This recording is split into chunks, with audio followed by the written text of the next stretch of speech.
So, in growing up, you're going to maybe take on investors, you're going to sign with a record company, you're going to take on an advisor or maybe a manager.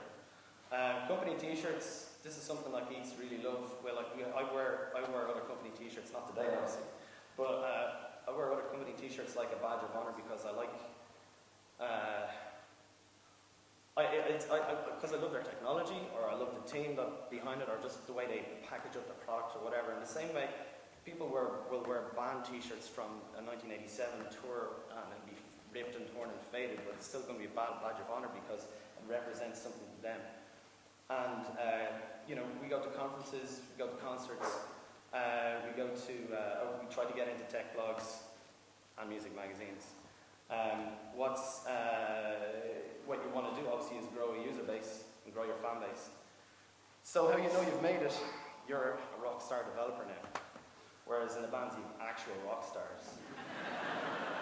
I hate the phrase rock star developer. If anybody is trying to hire a developer and you want to turn away talent from your company, put that phrase in the job application title, and I guarantee you nobody will go for it. That's actually what you. Thank you. I'm here all night. So you got fanboys fanboys are really annoying, but every company that really has made it big, they got fanboys, and then you got groupies and whatever. Obviously, the end output is dollars, cash, wonga, wedge. Right. So what can we learn from this? At first, I had no idea. Literally, I was sitting on my laptop yesterday, going, maybe I'll just leave it open-ended and kind of. But then I drank some coffee and I got on rolling. So I think there's a bunch of things, and these pretty much speak for themselves. One or two of them I'll expand on. How are we doing for time? We're okay. One or two of them I'll expand upon, but they pretty much speak for themselves. Also, this isn't rocket science. I'm no genius, and I'm probably not the first person to think of this. And what I really want for you guys is to do this with your own business. See, is there other parallels that you could draw, comparisons with other industries or sectors that you can draw comparisons with, and maybe learn from lessons that they've made, or mistakes that they've made. So, first thing is, there we go. Lots of bands fail, but their members still go on to great things. Failure is a bit of a controversial subject. Some people encourage failure, other people abhor it. But at the end of the day, I think you're allowed to make one or two mistakes, but if you keep on making mistakes, then maybe a startup isn't for you. Best bands don't produce just one album. So, 37 Signals is a great example of this, where they churn out a bunch of different products. The best bands are formed by musicians who have been making music from an early age. This is really important if you're a tech company and you don't have like a tech co-founder. You're going to find it tough. And any tech co-founders out there, ideally they should have a passion for writing code since they were 10 or something like that. That's if you want to be top level. If you're happy just plodding along, then go for the mediocre guys. But there's no reason why you shouldn't try and form a team of crack commandos. The best bands realise the importance of their fan base. That speaks for itself. Where do you think your money comes from? The best bands adapt to market changes and are not afraid to learn new things while still staying true to their roots. So if you've got a vision, it might take you a couple of turns, and I'm not saying pivot, but a couple of turns to get there. The best bands understand the importance of catering to their audience. So, in a start, listen to what your users are telling you. It's a real no-brainer stuff. The best bands market themselves really, really well. I think, it doesn't matter, this is a lesson that I learned over the years, is that it doesn't matter how cool your back-end technology is, or how many lines of code it runs, or how many servers power it.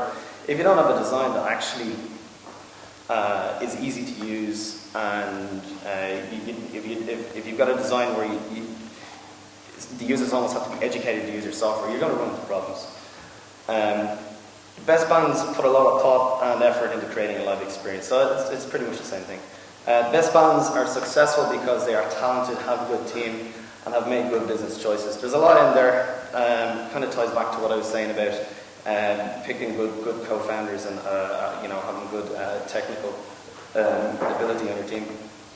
Best bands go global. This is one that's close to my my heart, and it's something that kind of, honestly, it kind of pisses me off about Ireland, is that we suffer from a little bit of an island mentality where there's this mental leap that has to happen to actually go into the UK, never mind Europe or the USA. It's so easy. You're on the World Wide Web. That's all I have to say. It's not the Ireland Wide Web. So if you're building a product, build it with global in mind from the start. You don't have to do it day one, but certainly have that somewhere in the distance as a goal. The best bands chase multi-channel revenue. So bands are into different types of merchandising, sponsorships, endorsements, this kind of thing.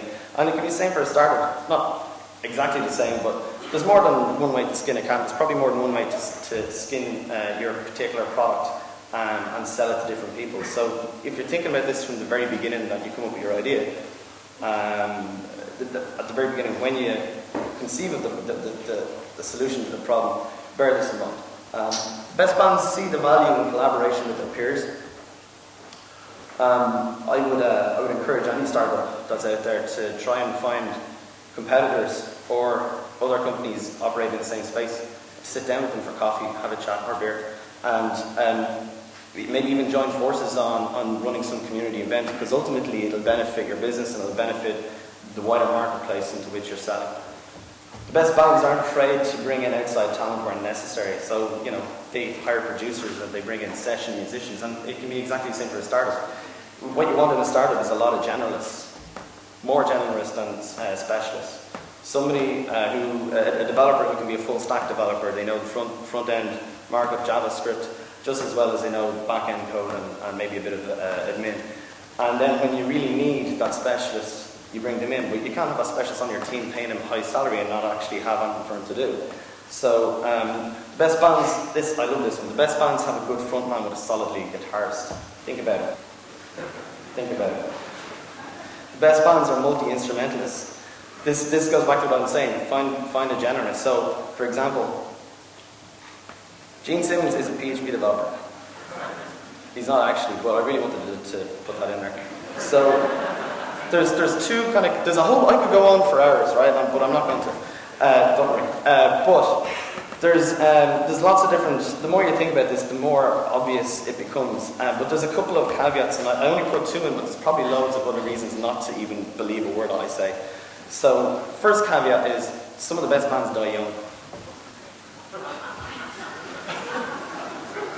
Think about it. And the second one, which isn't as dramatic as that, but still relevant, is software is more like live gigs than studio recorded albums. A studio recorded album represents the most perfect that a musical product for that band at its time will ever be. Whereas live gigs give them the opportunity to evolve on their music, evolve on their lyrics, evolve on their performance. And that's really what software should be like. You're never going to have one single version of your software that it stays the same and will be all things to all men. It's just not going to happen. So if you adopt that attitude when writing software, that it needs to evolve, it needs to roll with the punches, it needs to be like that river. That straight course is going to meander and find its way eventually. So, Sinead, thanks very much for listening.